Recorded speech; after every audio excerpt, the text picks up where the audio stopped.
Mais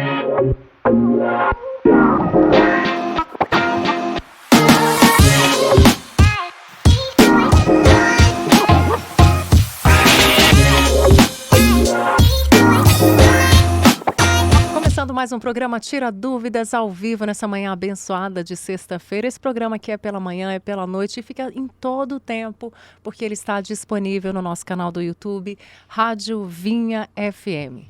É sempre um prazer, uma alegria estarmos aqui falando a respeito da palavra de Deus, que é pão, que é alimento, que edifica a nossa vida. E esse programa acontece sempre, você sabe, com a sua participação. Mande a sua pergunta agora para a gente, aqui para o nosso WhatsApp 9999-72005. Vamos começar? Pastor, bom dia, tudo bem com o senhor? Bom dia, Raquel, bom dia aos nossos ouvintes. Que bênção, né? Mais um momento de compartilhamento, de distribuição de riquezas pela palavra. A palavra de Deus tem a resposta e a provisão para toda a necessidade da humanidade. O que é maravilhoso é que a palavra e o Senhor são a mesma coisa. E tudo que o Senhor faz, Ele faz pela sua palavra e pelo seu Espírito. Então, nós estamos aqui de posse pelo direito conquistado por Cristo Jesus da maior riqueza da terra, que é a sua palavra. A palavra abençoa, a palavra transforma, a palavra cura, a palavra traz provisão abundante. A palavra é a nossa esperança, porque ela expressa, ela é a revelação especial do Deus invisível que habitava em luz inacessível, que se tornou homem em Cristo Jesus, que é o maior mover da história. E ele falou, no princípio era o Verbo e o Verbo era Deus. E o Verbo estava com Deus, e tudo que foi feito não se faria sem Ele. Porque dele, por Ele, para Ele são todas as coisas. A Ele, pois, a glória e a honra eternamente. Amém. Vamos lá, né, Raquel? Vamos lá, compartilhar pastor. Dessas riquezas aí. Amém, pastor. Vamos começar com a pergunta aqui da Rosilene, ela quer saber aqui. Deus falou face a face aí com o apóstolo Paulo, como ele falou com Moisés? Sim, é a mesma coisa. Eu não sei o que é mais glorioso. Sobre Moisés, a Bíblia fala em Êxodo 33:11 que falava o Senhor a Moisés face a face, como qualquer fala a seu amigo. E Deus, o próprio Deus, ele reporta isso. Depois, olha, com nenhum outro profeta. Deus valorizando o próprio Moisés. Com nenhum outro profeta eu dou o privilégio que eu dou a Moisés, ou que eu dei a Moisés, porque com ele eu falava face a face. Então, Gênesis, Êxodo, Levítico, Número, Deuteronômio, livro de Jó, os Salmos 90, 91, que foram escritos por Moisés, Moisés ouviu da boca do próprio Deus. Então, para um camarada escrever tanta coisa, tendo ouvido Deus, essa comunhão não é que era apenas face a face, que era uma comunhão demorada, gente. Que privilégio magnífico. E o apóstolo Paulo? Sim, o apóstolo Paulo. É porque tem um questionamento, né, sobre o privilégio de Paulo acima dos demais, não é isso, Raquel? A gente tem até uma pergunta, eu vou até formular ela aqui, porque eu sei que ela vai entrar na sua resposta aí. Ó. Sim. O Raul, ele pergunta, por que o apóstolo que teve mais revelação foi aquele que não andou com Jesus em carne e osso? E foi o que perseguia e matava crentes. Uhum. Ele se classifica como o mais indigno de todos, o maior dos pecadores, né? Menor dos apóstolos, o mais indigno e o maior pecador. São 3 classificações em que Paulo, de fato, se coloca abaixo da média. Ele é o apóstolo da graça porque a vida dele é um testemunho dessa graça infinita. Quer dizer, os outros viveram face a face com o Senhor, na convivência com Jesus, quando estava na sua humanidade em carne. E do início até o fim, o apóstolo Pedro diz isso em Atos 10, 37, 38, 39. Teve uma convivência íntima. Mas Paulo, ele é o que teve mais revelação? Sim, é o que teve mais revelações. Ele fala assim, o que foi referido a ele, o que foi dito a ele não é lícito referir ao homem.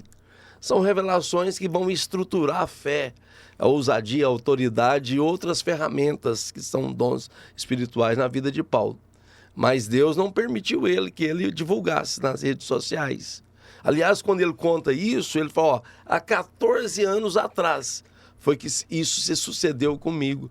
Não sei se no corpo ou fora do corpo.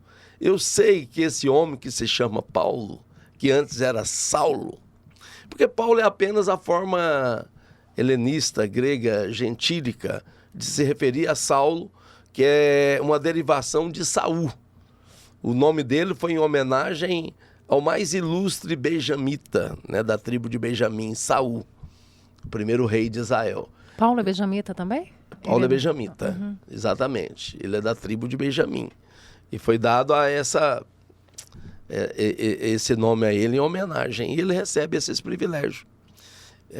Apesar que nos dias de Jesus havia uma discussão muito grande das origens das tribos, né? Mas ele era benjamita. Os seus pais deram esse nome em homenagem ao mais ilustre benjamita da história, que foi o primeiro rei de Israel, Saul. Pois é, e Paulo recebe essas revelações. E ele fala, né? Você pode ver a revelação de Romanos, que é um tratado da graça baseado em Gênesis 15:6. Abraão creu em promessas extraordinárias, impossíveis de Deus. Isso foi imputado para a justiça. E Paulo, ele pega esse único texto e vai definindo revelações profundas da graça. E tudo que Paulo, Pedro, João, Tiago e Judas escreveram, eles ouviram do Senhor. Só que Paulo, em glória, né, com Cristo glorificado, ele teve frente a frente. A gente não sabe por quanto tempo, mas também foi por muito tempo. Haja vista que o que ele escreveu, por exemplo, no livro de Romanos. Romanos é a sistematização dos evangelhos. E, na verdade, a sistematização da justiça pela graça, por meio da fé em Cristo Jesus. Ele traz ali em 16 capítulo, o que foi uma carta era um tratado profundo, de uma profundidade inatingível, né, da grandeza da revelação. É o tratado ali da nova aliança, né? Enquanto Moisés trouxe o tratado da velha aliança, Paulo trouxe o tratado da nova aliança. Paulo explica a nova aliança de maneira... ele traz a explicação da jurisprudência e judicialização da graça em Cristo Jesus. Por que ele recebeu esse privilégio além dos apóstolos? Porque ele foi constituído apóstolo para os gentios. Em João, capítulo 1, versículo 12, Jesus fala, João, né? O apóstolo João, veio para o que era seus, mas os seus não os receberam. Mas a todos quanto o receberam, deu-lhes o poder de serem feitos filhos de Deus. A saber, os que creem no seu nome, aqueles que não nasceram da vontade da carne, olha, mas nasceram pela água e pelo Espírito, não nasceram pelo planejamento do homem, mas pelo planejamento divino. É maravilhoso nós estarmos aqui e sabermos que nós nascemos, antes dos nossos pais planejarem o nosso nascimento ou não, Deus já havia decidido. O Rigonato, a Raquel, o Edinaldo, o Gabriel, o Richard, o Ressé, esse povo aí vão nascer, porque eles são meus. Glória a Deus por isso. Antes da fundação do mundo, né? Então, que coisa maravilhosa.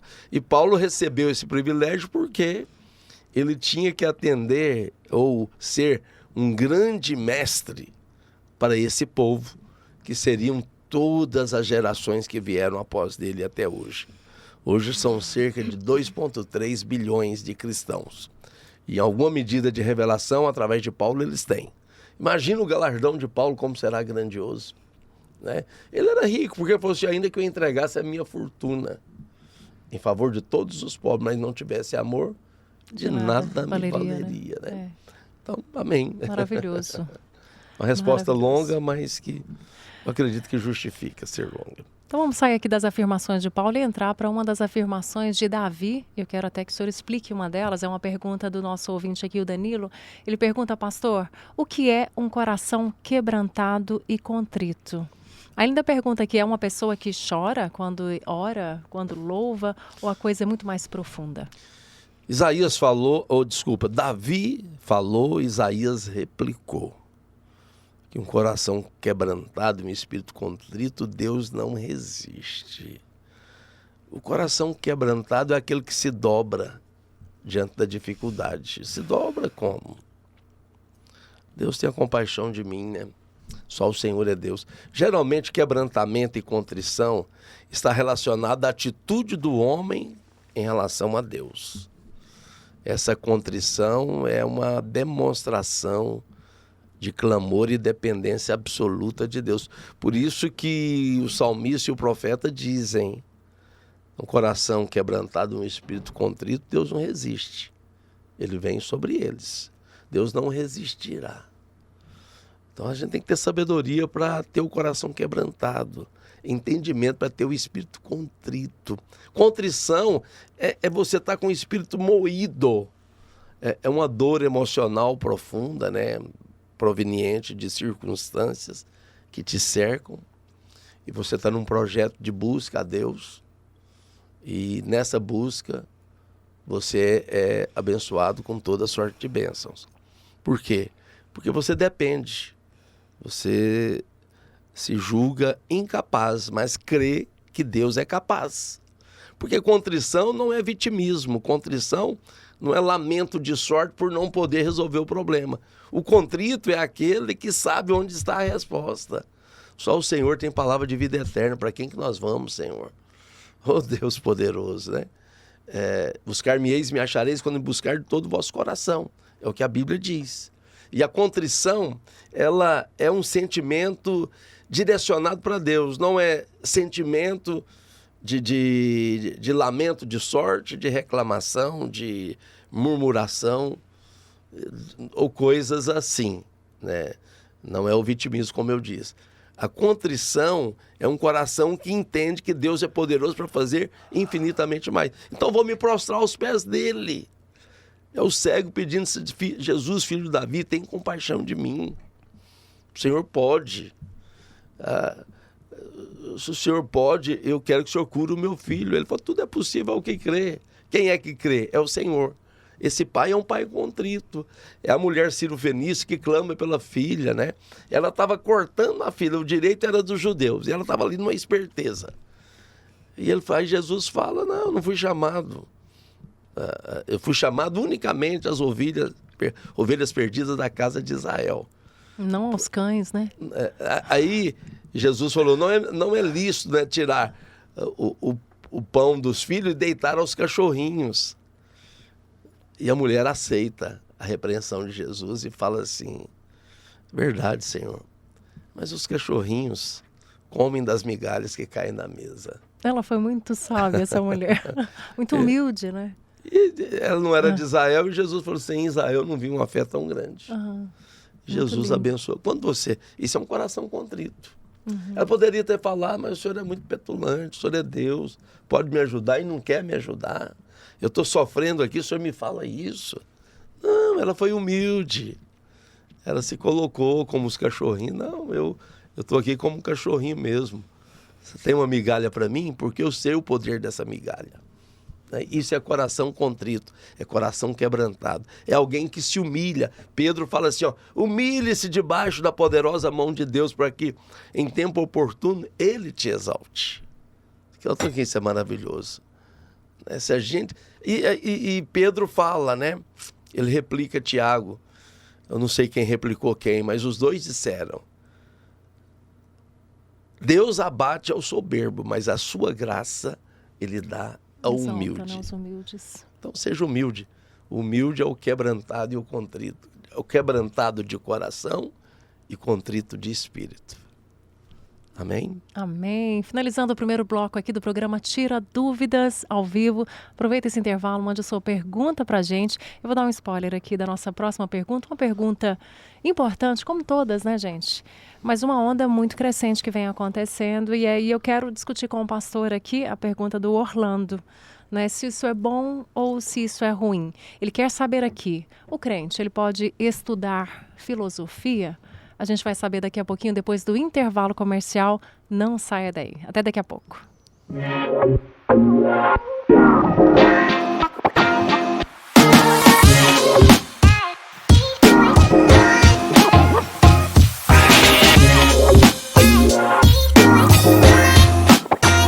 Ao programa Tira Dúvidas, nessa manhã maravilhosa de sexta-feira, com você aqui sempre participando com a gente. Nosso WhatsApp é o mesmo, 9999-72005. Lembrando que esse programa está sendo transmitido simultaneamente também no nosso canal do YouTube, Rádio Vinha FM. E se você gosta desse conteúdo, tem sido abençoado, corre lá no Instagram, Luiz com Z Rigonato. Lá tem muitas respostas incríveis que eu tenho certeza que vão te abençoar profundamente, tá bom? Tem o meu Instagram também, que é Raquel de Lima Oficial, me segue lá também. Pastor, a gente deixou no ar aqui a pergunta do Orlando. E ele pergunta aqui, crente pode estudar filosofia? Eu acho que pode sim, mas a palavra de Deus tem que ser observada.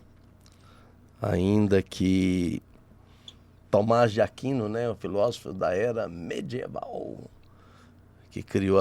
que conseguiu, pela sua inteligência, conciliar a fé e a razão, né?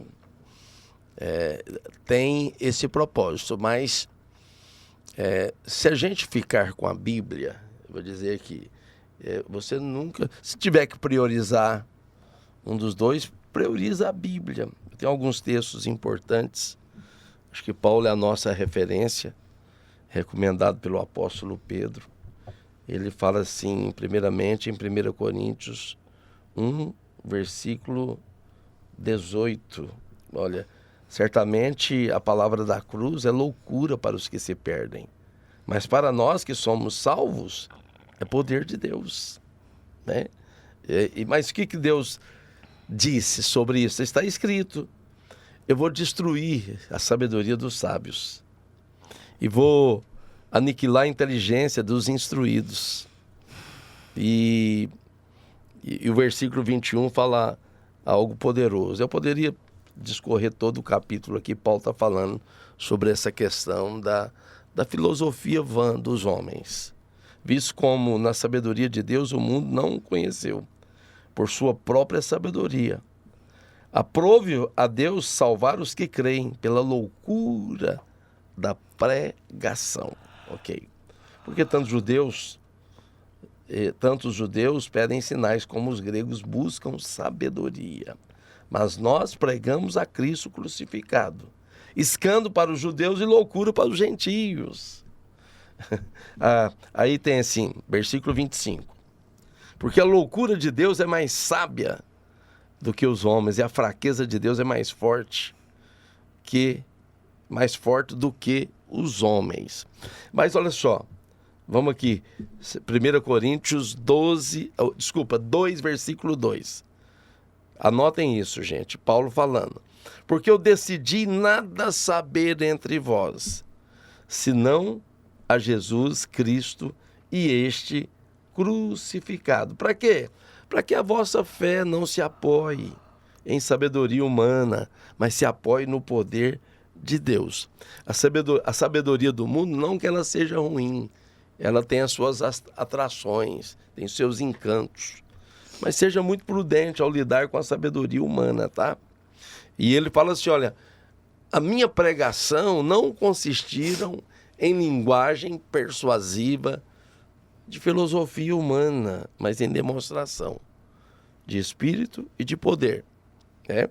Então, versículo 9 do capítulo 2 de 1 Coríntios. Como está escrito, nem olhos viram, nem ouvidos ouviram, nem jamais penetrou ao coração humano que Deus tem preparado para aqueles que o amam. Mas Deus nula revelou pelo Espírito. Quando você busca a sabedoria de Deus e o poder de Deus, Você tem revelações que vão transcenderem muito a filosofia humana, porque o Espírito revela todas as coisas, porque ele prescruta todas as coisas. E ele prescruta as profundezas de Deus e revela quem busca essa sabedoria. Não temos recebido o Espírito do mundo, mas o Espírito que vem de Deus, para que conheçamos o que por Deus nos foi dado gratuitamente em Cristo. O Espírito Santo é o maior filósofo desse universo. E ele nos instrui como um grande mestre. Ele é o grande mestre da palavra de Deus. Ele é o supremo professor da Bíblia. E é por isso que sobre ele Paulo fala: disso também falamos, não em palavras ensinadas pela sabedoria humana, mas ensinadas pelo Espírito Santo, conferindo coisas espirituais com as espirituais. Amém? Agora, se você quiser estudar a filosofia, estude, mas dê primazia para loucura da pregação. Amém? Porque é loucura para os que perecem, mas é poder de Deus para os que são salvos. E quando é poder de Deus, Colossenses fala, Paulo falou aos Colossenses, Jesus, ele é a fonte de todos os tesouros. E são que tesouros são esses?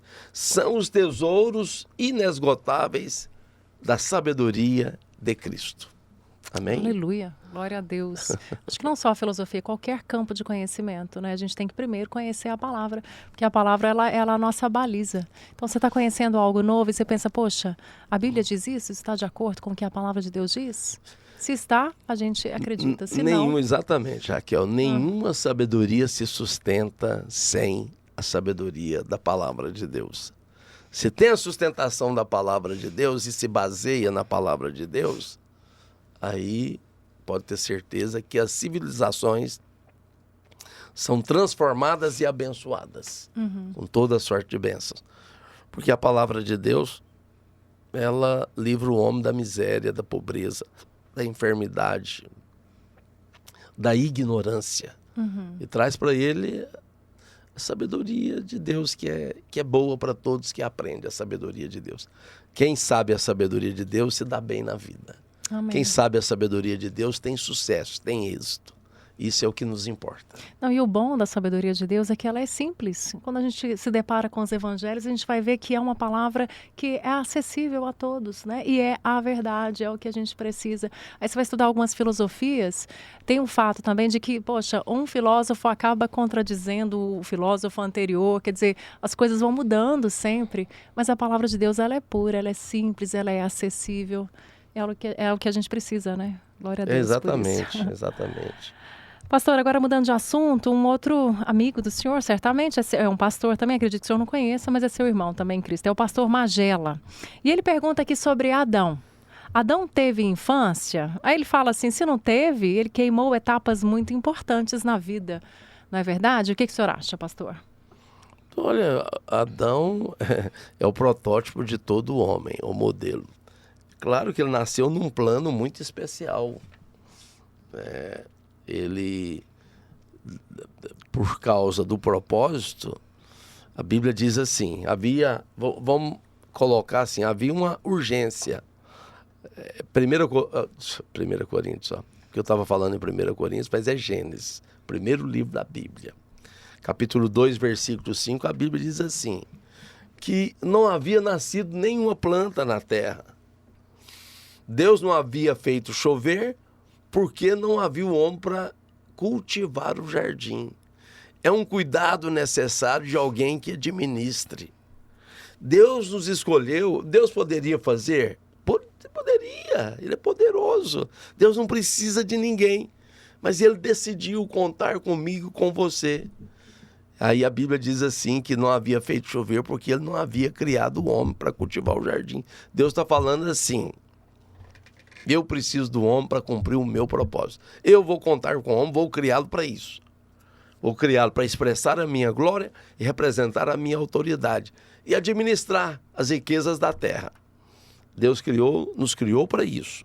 Quando você sabe disso, você usufrui da bondade de Deus na sua vida por esse entendimento. Agora, essa questão de ser criança, não queimou etapa, não. Deus o fez sábio. Olha, se Deus precisa da infância inteira num homem para dar a ele a maturidade que ele precisa. Ele foi feito completo, né, pastor? Deus Perfeito, conversa, a gente né? não sabe por quanto tempo, mas o suficiente para dar a maturidade necessária para Adão. Ele vinha diariamente e conversava com Adão na viração do dia. Por quanto tempo que você acha? Poucas conversas com Deus, você dá saltos Mas, de pastor, maturidade. será que ele amadureceu? Porque ele caiu na conversa da Eva. Pois é, por isso que... Faltou esse pedaço de maturidade. Por isso que, olha só, você me lembrou uma coisa, Paulo tem esse receio, né? Receio que assim como a serpente enganou Eva, ela venha vos enredar, né? Lá em 2 Coríntios 11:13. Mas receio que assim como a serpente enganou a Eva com a sua astúcia. Então, você não precisa ter medo do diabo, mas não subestime a sua articulação para a mentira. Jesus o chamou, você sabe quando você vai chamar alguém de bom? Aqui na técnica da rádio, o Edinaldo é papa. Uhum. O que você entendeu que eu falei do Edinaldo? Que ele é o melhor. Ele é o melhor, ele sabe, e aqui dentro da rádio ele é o melhor mesmo.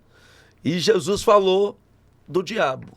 Na mentira, cuidado, o diabo é o papa, ele é o pai da mentira. Quando Jesus chamou ele de pai da mentira, não é só o criador não, mas é o que é melhor, que domina.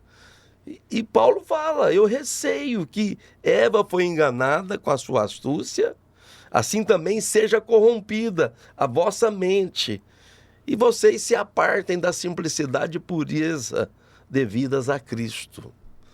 Olha, Jesus, apesar do seu poder, glória, o diabo ainda tem um poder de seduzir muita gente, de enganá-los. Então, desta forma, a gente precisa de entender que não podemos subestimar o engano. E Adão, tendo recebido de Deus uma overdose de conhecimento da divindade, e ele era muito... Não havia nada que comprometia a integridade e potencial de Adão. A integridade e sua capacidade. Porque ele funcionava ali com toda a sua capacidade neural, toda a sua capacidade intelectual, toda a sua capacidade de inteligência. Em todos os aspectos, né? Emocional, espiritual, tudo. Então, a ele pessoa era pleno, que é experiente... pleno, é pleno. Né?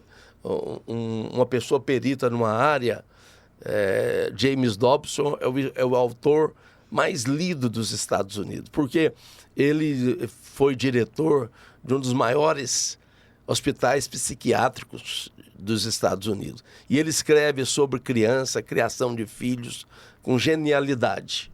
Ou seja, ele já é um velho, mas diante de toda a experiência que ele tem, a inteligência dele dá cobertura e assiste com domínio, sem parcimônias, diante de qualquer área da psicologia infantil, adolescente, jovem e adulto.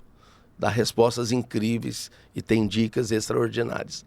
Agora, Adão, ele estava versado em tudo. Não dependeu de etapas que nós supomos que ele tenha queimado. Né? Mas por que Jesus precisou, então, passar pela infância? Porque Jesus é outro propósito. É Deus se fazendo homem habitando entre nós. Sim. Deus precisava... O próprio Deus quis vivenciar todas as etapas. Deus quis, por quê? Porque sobre Deus deveria se dizer, ele aprendeu se submetendo à humanidade completa. Então, ele aprendeu pelas coisas que sofreu. Esse sofreu aí não é que ele padeceu com dores, não. Ele aprendeu por aquilo que ele se submeteu e se expôs. É Deus aprendendo a ser homem na mesa da dissecação humana. É Deus indo para o tubo de ensaio. É porque Deus não tem vulnerabilidade, mas o Deus como homem experimentou a vulnerabilidade, a fraqueza, as dores, as dificuldades. Ele experimentou aquilo que vinha sobre ele Não que Deus é vulnerável com relação ao erro. Sim. Não existe erro em Deus. Mas Deus, como se você está falando de vulnerabilidade, sentiu fome, sede, calor. Sim, da humanidade mesmo. Ele se expôs às intempéries, né? Se expôs aos desequilíbrios e injustiças humanas. Uhum. Deus se submeteu a tudo que alguém pode submeter, sendo Deus. Ele poderia, no estalar de dedo, mudar o quadro. E alguém me perguntou, mas os chineses não creram em Cristo, sabe por quê? Quando os jesuítas foram evangelizar a China pela primeira vez, os jesuítas pregaram Cristo e pregaram Maria. Eles preferiram ficar com Maria, porque achou Jesus muito frágil. Deus não pode ser frágil desse jeito. Deus não pode ser vulnerável desse jeito. Deus, de fato, não é. Mas ele se identificou com a humanidade e aprendeu pelas coisas que sofreu. Uau, mas ele foi muito forte, né? Ele foi muito forte, ele encarou a morte, né? Ele encarou só tantas Deus pode coisas fazer horríveis. O que Cristo fez. É. E na sua fraqueza, ele mostrou o maior poder desse universo, né? Aleluia. Ele desfez todo o mal, todo o dano da queda lá do Éden. É como se Deus dissesse, não, se o diabo fez bem feito, segura a Goliata que vai para cima dele agora. Com o que eu vou fazer? Deus entra em cena, entra no ringue e põe o pé na arena. E vence o diabo, o pecado. Os maiores problemas do universo, o pecado e o diabo. Por Jesus foi tudo resolvido. Aleluia. Né? O que Adão desfez, Jesus Cristo resgatou e restaurou. E hoje nós somos descendentes não de Adão, mas de Cristo. O nosso Adão só foi até a cruz. Na cruz, Deus quebrou o nosso vínculo com Adão do Éden, com o primeiro Adão.